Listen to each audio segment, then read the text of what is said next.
Hello, and welcome to the Argyle Financial Controller Leadership Forum, Technologies and Strategies for Growth. My name is Nick with Argyle, and it's great to have everyone joining us today. A couple of notes before I turn things over to our panel moderator. First, a quick reminder to stop by our sponsors' virtual booths at any time during today's event and for the following week. Our partners are committed to providing you with valuable content and a great overall experience. At any time during today's event, you can visit their virtual booths from the main agenda page, which include complimentary materials, information, and meet and greet opportunities. Throughout today's event, you will also have the opportunity to win one of several prizes. So be sure to check out the prizes and raffle rules tab of the interface to see how you can earn points. For those seeking CPE credit today, you must answer at least 3 polling questions and remain on the session for its duration. Polls can be found under the Polls tab on the right-hand side of your console next to chat. Afterwards, if you are eligible to receive credit, you will receive an email with a link to your certificates. If you have any questions on credits, please email cpe@argyleforum.com. To ask questions throughout the session, simply type into the Q&A chat, and we will address your questions at the end of the session. Now, without further delay, I would like to introduce our moderator, Carla Rodriguez, Controller, YPTC. We're super excited to have Carla and our panelists for a panel discussion titled The Modern Day Financial Controller. Welcome, Carla. Over to you. Hi, everybody. I'm excited to be here today as the moderator. My name is Carla Rodriguez. I'm a CPA in the New York City area with over 20 years of experience in finance and accounting. For the last 10 years, I focused on financial management roles within growing organizations. Currently, I'm working in the fractional space at both CFO and controller levels within the not-for-profit community at your part-time controller. I'm going to hand it over to the panelists to introduce themselves. Valkyr, let's start with you. Hello, my name is Valkyr. I'm the VP of Corporate Finance at the Baha Mar, an amazing resort that I really invite you all to come one day to visit us, right? It's an amazing resort. It's a $5 billion investment with a lot of things to do. I've been in the hospitality industry for the last 20 years of my life, starting as a server assistant and climbing the ladder all the way where I am today. Really pleased to be here. Thank you for the opportunity, and I hope you guys enjoy the session. Thanks, Valkyr, and I will take you up on that when you hear from me later for my next vacation plans. Sure. Manoj, let's go to you next. Hey, good evening, everyone, and thank you for joining us today. It's my privilege to speak in front of such distinguished financial professionals, and I hope you'll find insights shared today valuable and enlightening. My name is Manoj Kumar, and I'm currently serving as a controller at UBS here in downtown Chicago. With over 18 years of experience in corporate finance, accounting, and reporting, I have dedicated my career to advancing financial practices and driving innovation in the field. I'm a strong advocate for the integration of technology in finance and have actively contributed to finance innovation projects, utilizing robotic process automations, AI, and ML. Outside of my professional work, I'm also an author and independent researcher, providing thought leadership articles on future of finance. It's a great honor to be here today, and I look forward to engaging in meaningful discussions with all of you. Thank you again. Thanks, Manoj, for that great introduction. Fazal, up to you next. Thank you, and good afternoon, good evening to everyone. My name is Fazal Ajulesi. I am a chartered accountant, FCCA, certified internal auditor. Having started off my career spending some time with KPMG, I moved to the industry where I was tax and compliance manager for about 3 years, and then to controllership with one of the biggest oil and gas service company, where I'm currently serving as a finance controller. It's my pleasure, and outside activity, I do a lot of voluntary services. Currently, I finance and operation manager with about 3 NGOs where I do kind of voluntary services. So thank you, and looking forward to contribute to this discussion. Thank you for the introduction, and I'm excited to get into the questions today. So we're going to start with how the role of the financial controller has changed over the past 2 years and what are the new responsibilities. I know for me, I've seen a lot of transformation in the technology adoption and automation segments, but Manoj, let's start with you. Yeah, sure. So over the past 2 years, right, we are hearing only the two major buzzwords that I am hearing in finance industry is using of AI and sustainability.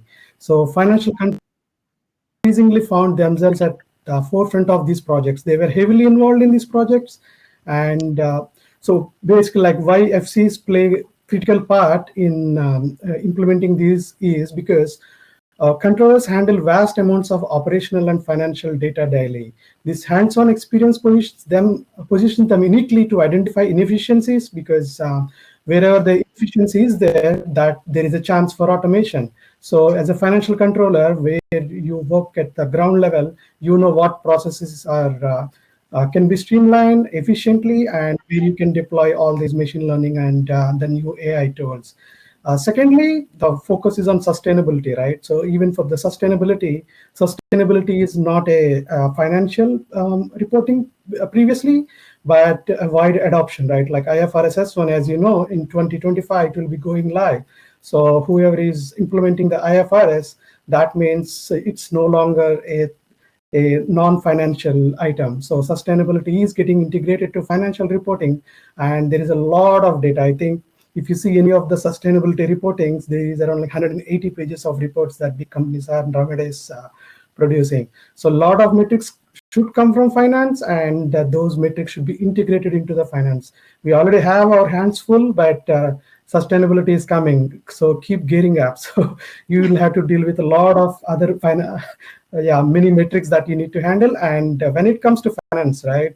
And when auditor comes, so those metrics has to be audited, and a lot of audit checks will be happening on those metrics. So they have to be robustness around those metrics that are getting reported. So yeah, financial controllers, they are moving from their traditional accounting to becoming key contributors to these strategic initiatives that shape the future of the business. And not just the business, right? They are shaping the future of the society around the business. So that is what sustainability is all about. It's not just about your business; it's about society at large. Definitely, I hear that, and I'm seeing some similar as well. Fazal, let's go to you next. Yeah, thank you, Kara. I think just to add to what Manoj said, why we're moving more into integration, I think one of the critical role that we need to do is to verify the data integrity. Because it's not just having automation, it's not just having dashboards, it's also to be careful with the kind of information that goes into this dashboard and to this automation, because you can still automate the process and you end up spending more than what the initial processes were done. So I think one of my critical role in the past has been to look at the integrity of the information that are going into this dashboard and to be sure that these are actually, working line in line with the operation team, because in my sector, in the oil and gas, most of my activity are with the operations or the business. So it's really a critical role for me to get into that. Same with the sustainability. Yes, it's a new complex.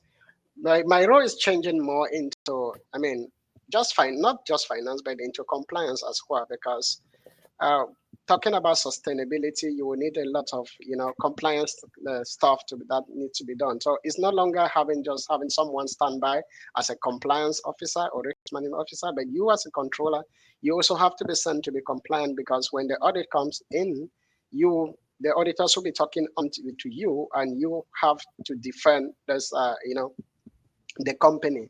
Another aspect I'm seeing increasingly, especially in the area I work in Sub-Saharan Africa, I see a lot of pushback from the tax government, which means that finance controllers are no longer just looking at the books and looking at accounting, but we also need to have our ear and our eye on what is happening in our taxes.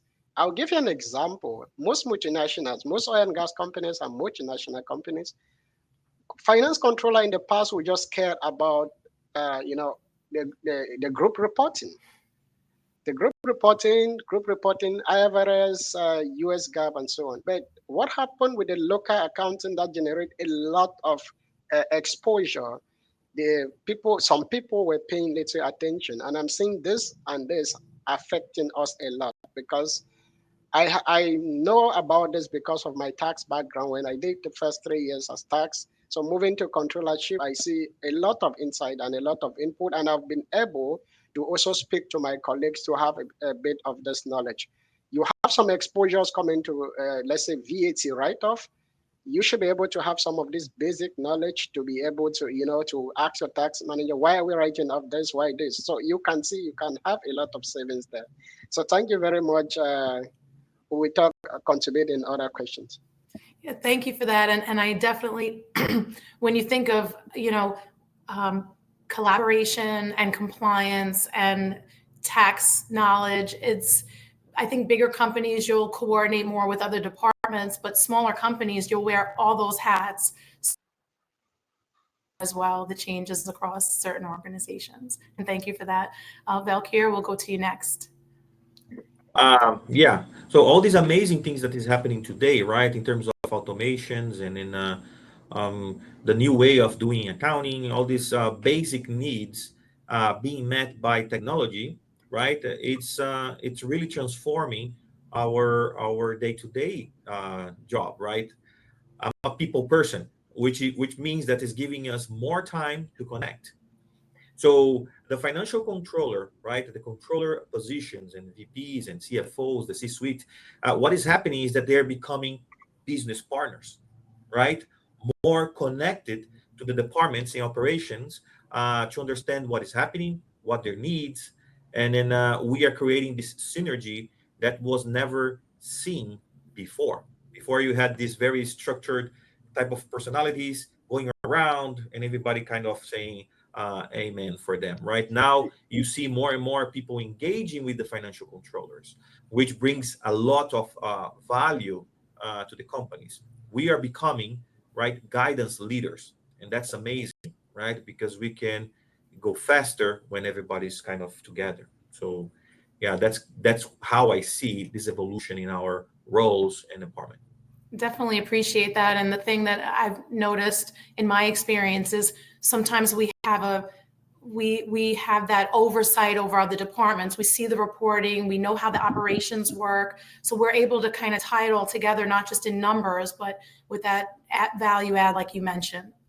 So thank you all for that. We'll go to our next question now. What tools or technologies, including AI and machine learning, have you been focusing on implementing to create more efficient processes? Fazal, we could start with you on that one. Excellent, thank you. That's a good one. I think the ones we have really been using the past 2 years will be the SharePoint, Power BI. I mean, those are really the ones I use on the day-to-day. Power BI dashboard.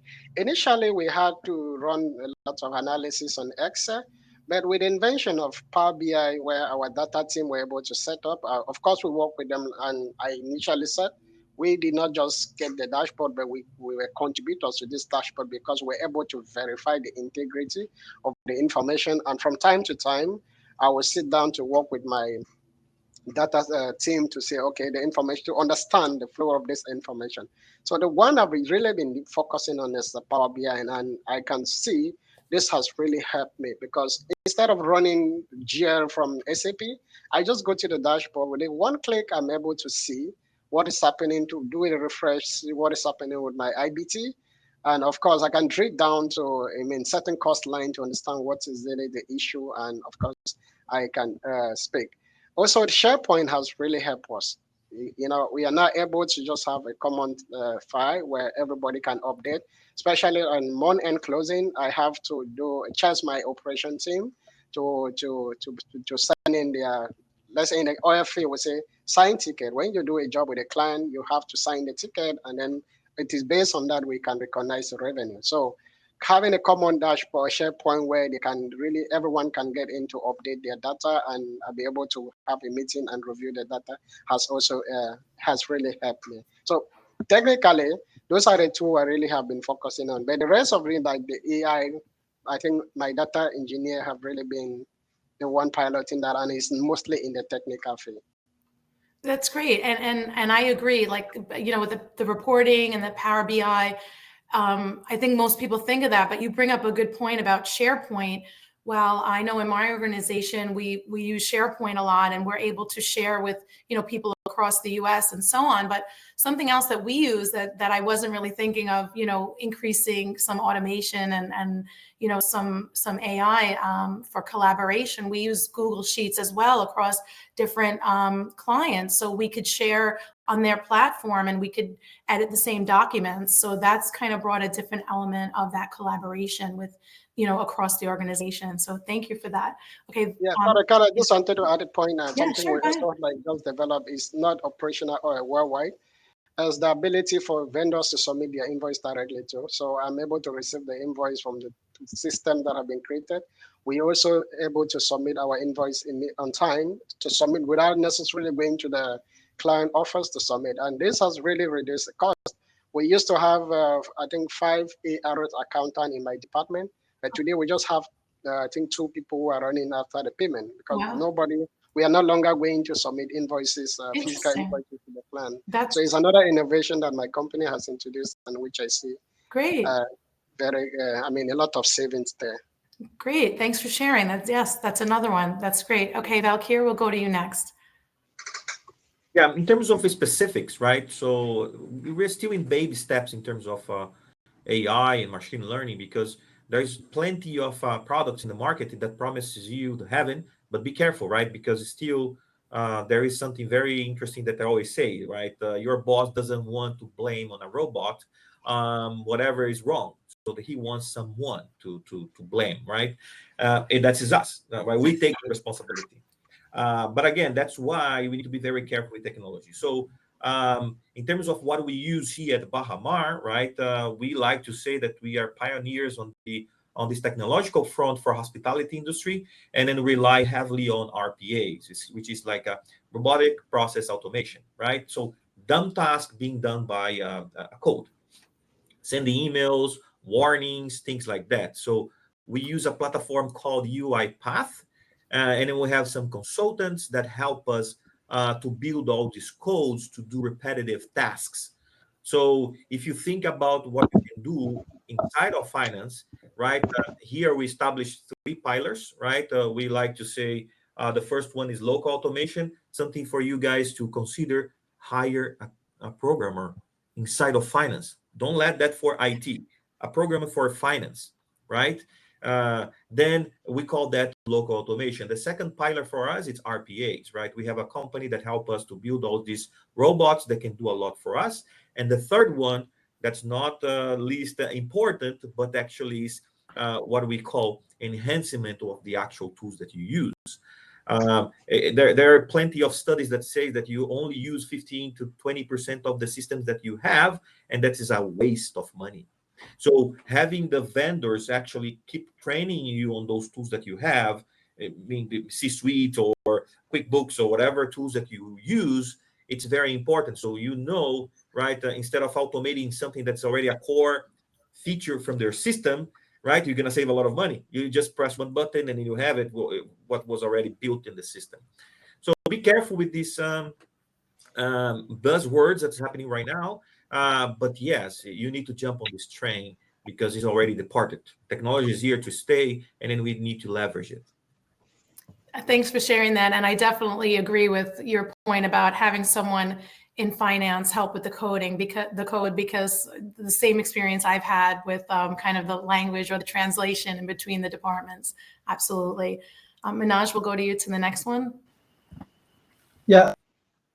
Add a couple of tools to what other panelists shared. So we heavily use, as I mentioned previously, I'm an advocate of technology in finance.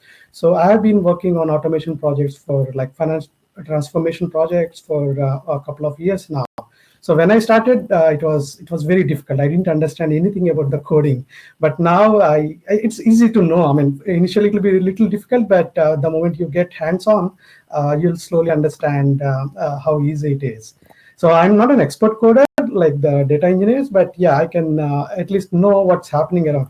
So coming to the specific question on tools, right? On the robotic process automation, I think Valkyr already shared about UiPath. In addition to that, we use Alteryx. Alteryx is a very nice tool for automation robotics. It works similarly to UiPath, but it's different vendors, right? So we chose Alteryx and we chose Automation Anywhere. So I'm also a certified bot developer, so I can vouch for Automation Anywhere. So that's a brilliant tool to automate your routine and repetitive tasks. So, and when it comes to business intelligence tool, I think people already covered Power BI. Power BI has an AI facility as of now. So you can play with it and get more insightful information on the data or the slicers that you use on Power BI. And coming to the buzzword, the AI. So unfortunately, in the banks, we can't use AI that is OpenAI, which is available on the market, but we are custom building. So that means we are basically ring fencing the AI to our specific needs, and so that the data will not go out, the sensitive data, because the data that we upload to AI, so it shouldn't even go out of your finance department, not outside of the company. Just when you're dealing with sensitive information, which is for a public companies, it shouldn't even go out of your finance department, not to even like HR or any other department, because it's a sensitive data, right? It's not publicly available. Unless the results are published, it cannot go out.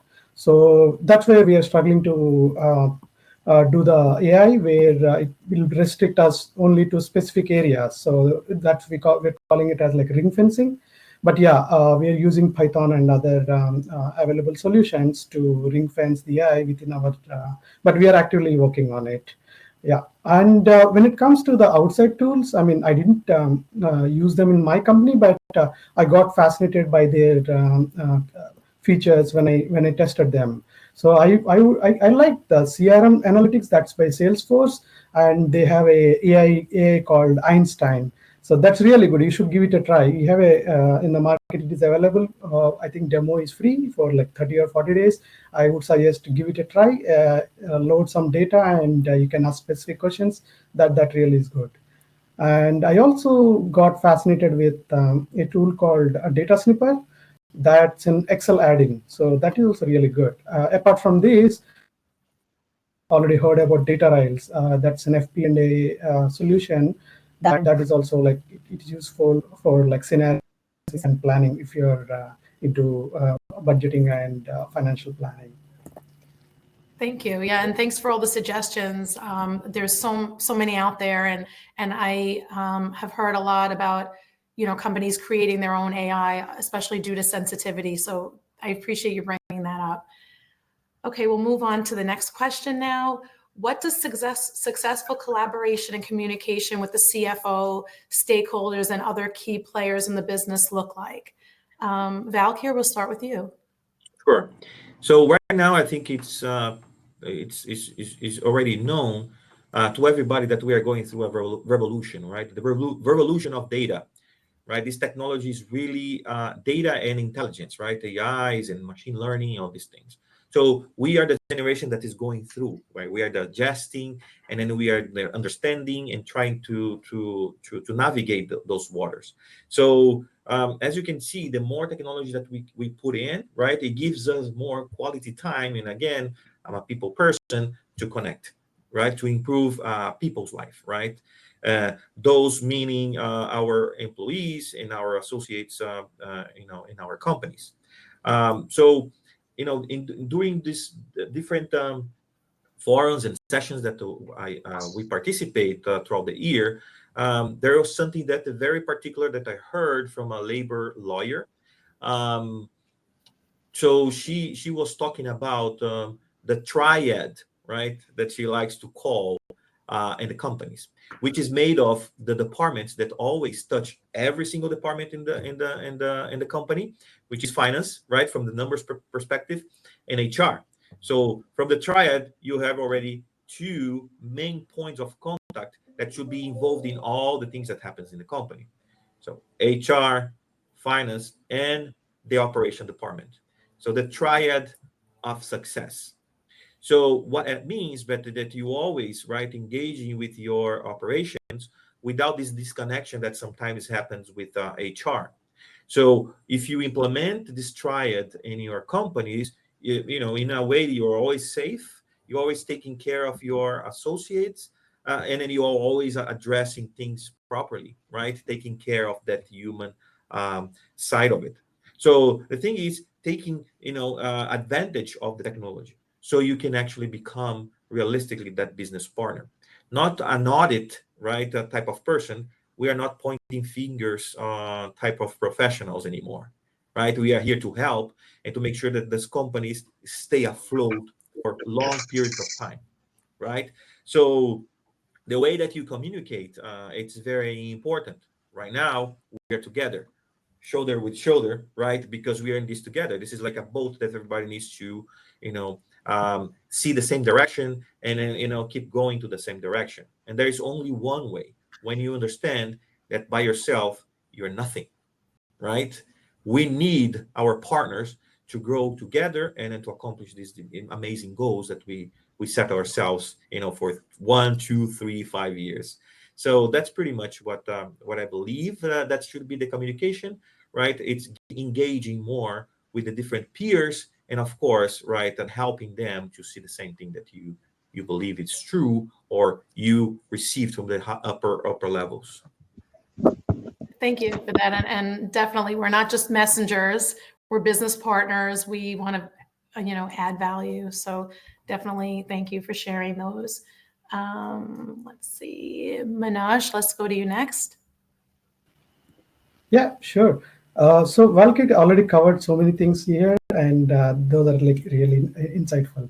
So when it comes to successful collaboration, right, with not just CFO and other key stakeholders, so the business partnering is really important, because the financial controllers, they have the data, they have the transactional data, and they know what's happening with the business. Most of the times, business and external stakeholders, or the executive leadership, they are busy making strategic decisions, and they keep losing the ground level reality. So it's very important that they communicate openly with controllers, and the communication should be two-way process. That means the feedback should be exchanged freely. So this reciprocal approach enhances decision making, and most of the time I saw like they really value your decision, because you're talking with the data. I mean, you have so when you speak something, you have a data backup that is providing. So I initially I was like, so if I go there, and do they really value my decision? But when I go with proper data, and they were like really impressed, and they say that, okay, this is really good and we should be doing this.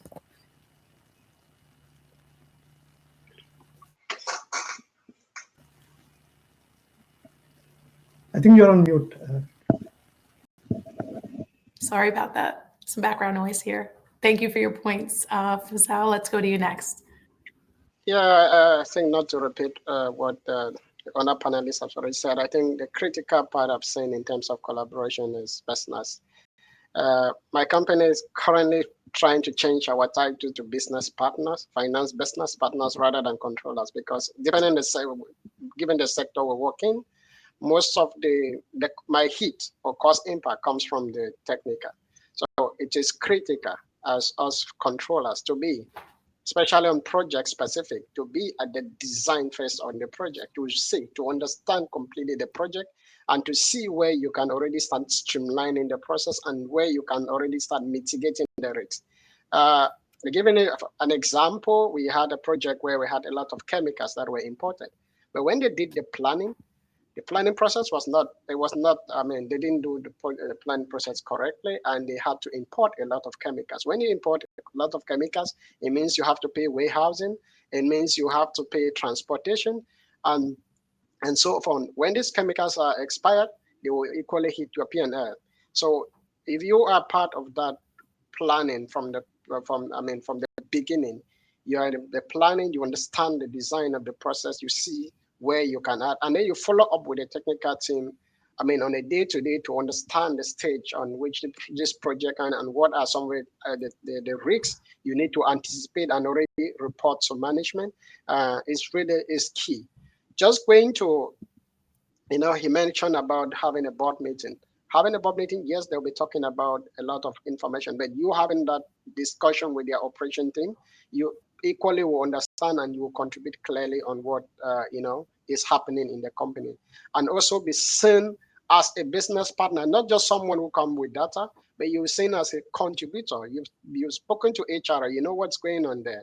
You've spoken to the tax, you know what's going on there. You've spoken to the operation, you know what is going on there. So at the end of the day, you know the bigger picture, and then because you know the final impact on your P&L, and again, you can be able to run it in your dashboard and just see where the cost is coming from. So I think it's really that aspect that I wanted to emphasize on us as controller being part of the business. Definitely agree, and can say also, just like what you said, we're not only involved in the process, we're streamlining, we're improving, we're communicating, and wearing all those hats and coordinating with all the departments to be able to drive the results and produce go with the opportunities and make things improved, of course. All right, thank you all for that. Let's go now to the next question. How can the financial controller position be leveraged to generate strategic insights and promote more efficient processes? Manoj, let's go to you. Yeah, thank you. So this is very interesting, right? So I recently did a project, actually, like we won an award for this. So what we did is we imported the entire 2 years of ledger data, both from balance sheet and P&L ledgers, and we use certain data modeling techniques. And why I'm saying a little background to this. So why we are doing this project is because we have a question from business and leadership. So we are a bank, right? So the rate environment is changing from the past years. You know how it started 2 years ago, and now how the rate environment is there. When I say it's the interest rates or the Fed rates that I'm talking. So suddenly our certain of the products where we have, which like 2 years ago, we're generating zero, they are at like zero interest rate, or only like 5 bips or 10 bips interest rates, we're suddenly like generating a lot of revenue, like because the interest rate now is around 4.5-5%. So they started generating a lot of revenue, and suddenly executive leadership is asking, like, what's happening, and they want to see like which products are contributing, which products are not contributing. They were traditionally ignored because they never gave any like a significant revenue to the overall business. But because of this rate environment, then suddenly the revenue activity has been spiked up. So they want all the insights. So we don't have much time also, because the environment is changing every quarter. The Fed decisions keep changing every 3 or like whenever they meet, right? So 65,000 rows of data that's just for a month, and that's only for P&L. So we had downloaded all the data and spent like 3 months analyzing the data. We used a lot of data modeling techniques and arrived at the product profitability. I'm not talking about entity profitability here. So we changed the entity profitability to product profitability. That means now with just the ledger data, they can see which product is giving more revenue, which is not, and we actually have benchmarked them. That means we compared it with the market data. Like, just for example, if we are giving a home mortgage loan, and we compared it with the Fed mortgage rates. So if mortgage rate is increasing, whether my product revenue is increasing or not, right? Whether the revenue is increased because of the rates or because of the fresh loans. So whether people are buying our products or the revenue information. So those insights only FCs can give, because they have the ledger data and so it's not debit and credit, and it's not the fields that are available in the ERP, right? You should think beyond the traditional data. You should come up with the product profitability. That's when the executive management will appreciate you, and I think that's what you should look at it. And this is a great example of collaboration also. Absolutely. Just being able to provide reporting in, an insightful way where you are able to add that value of not just reading the numbers. What does this really mean?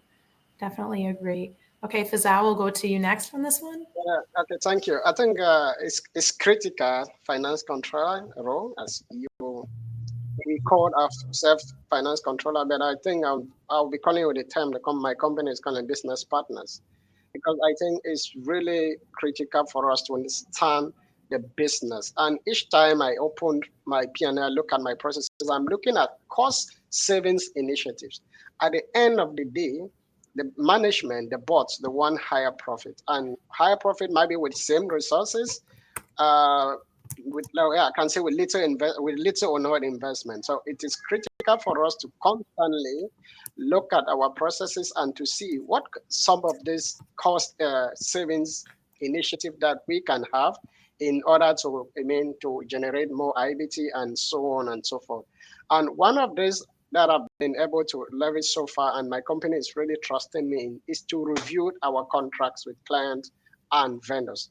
Looking at the contract terms, looking critically at the contract terms. Yes, I know we have legal, that they will look at it from the legal perspective, but I equally look at it from the finance perspective to see, okay, if we're accepting this clause in this contract, what is the cost implication of this? And sometimes I have been able to say, no, we are not accepting this, just because I'm able to project the implication to my management, and which the sales side will not understand because they have a target to meet. But of course, you as finance, you also not want to take a risk that will be higher than the risk appetite of the company.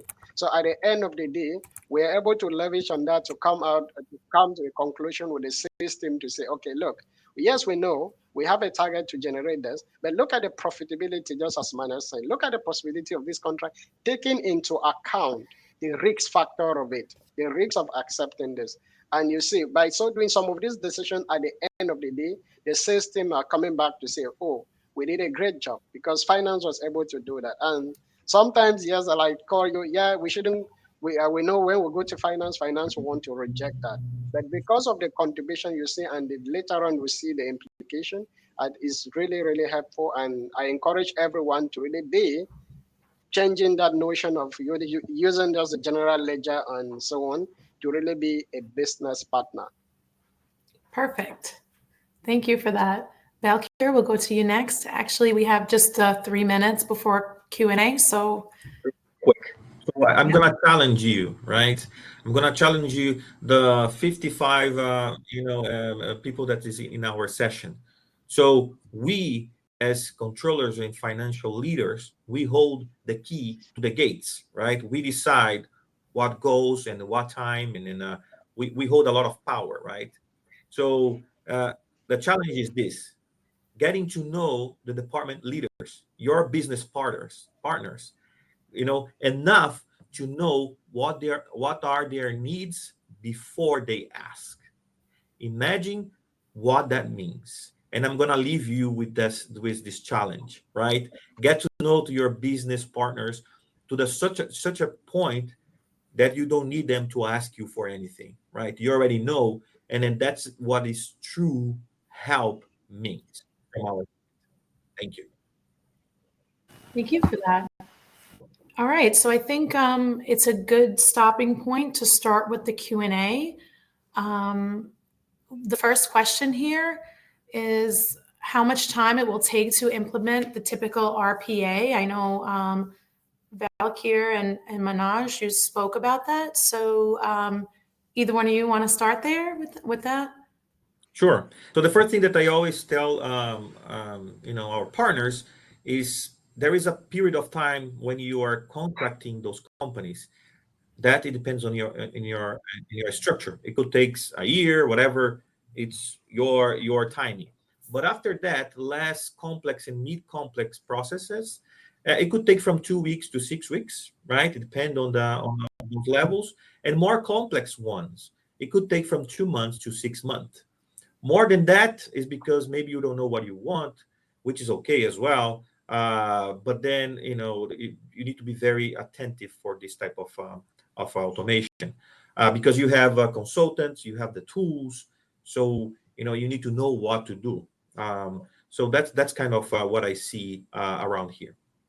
I think I'll add to that, and thank you for your response. I'll add, when you mention consultant, the planning is everything. Sometimes they're not, you spend less time planning and more time doing, and then you wind up spending even more time on that. So definitely the more you plan, the better you are to execute the transition.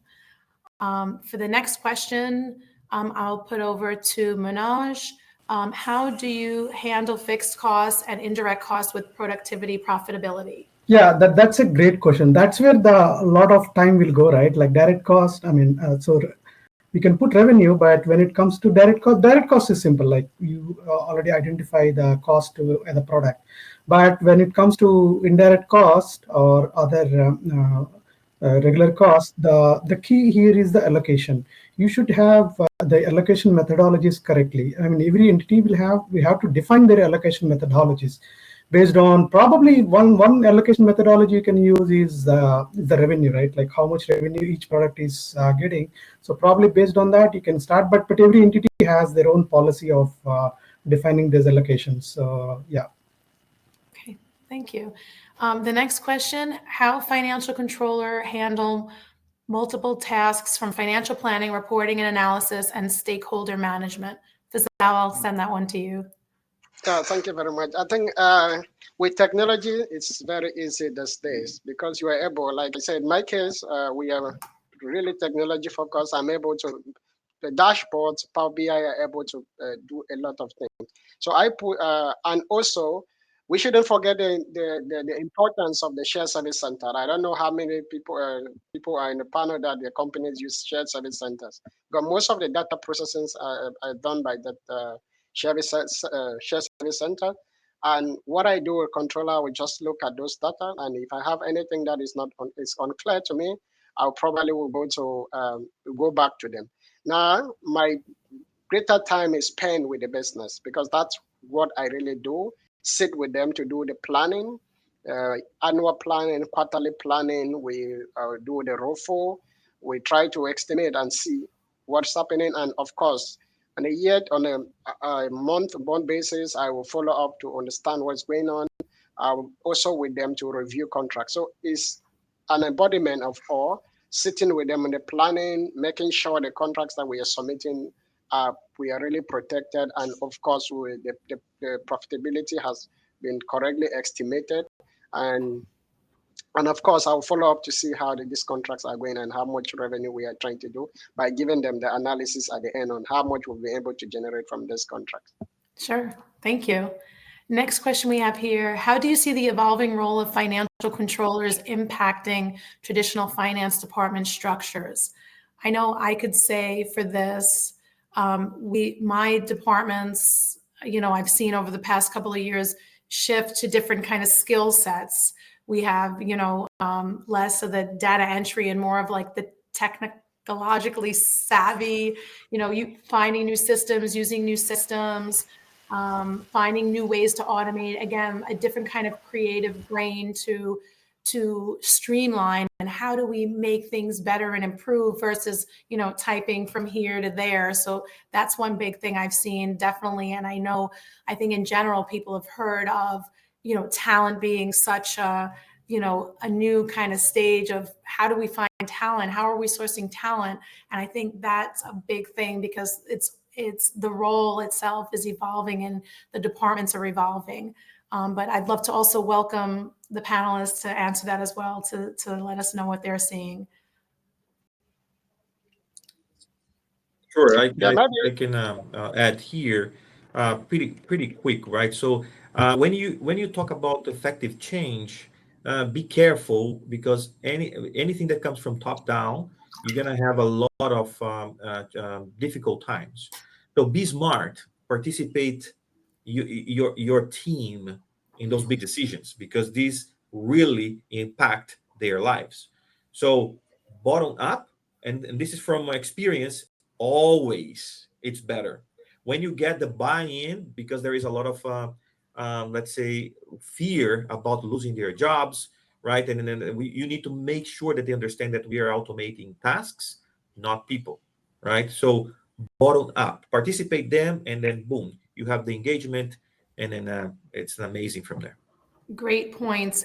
Communication, transparency, empowerment. I really appreciate that. Anyone, Fazao, do you want to jump in on that? Or Yeah, I think Baka already said that. I just wanted to make mention of the empowerment. You try to always empower your team, even though as technology is changing, you also make sure that your team is also, changing, because you will need to give them the adequate training to be able to navigate those dashboards and so on.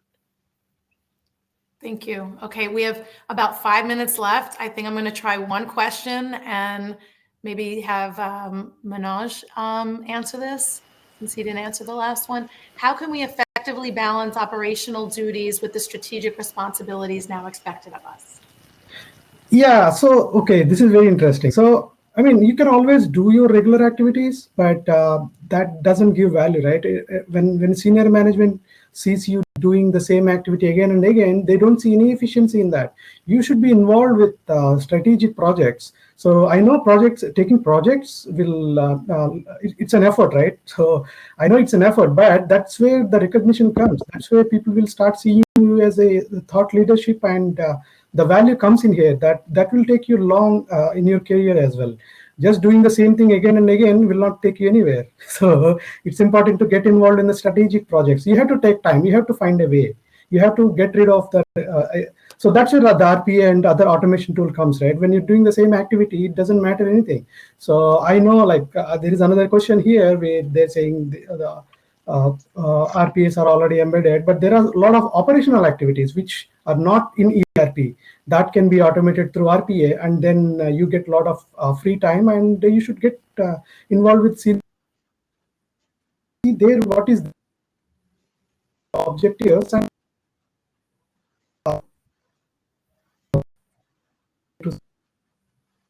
Thank you. Great points. Fazal, we have just about 3 minutes. Do either of you want to chime in very quickly on this one?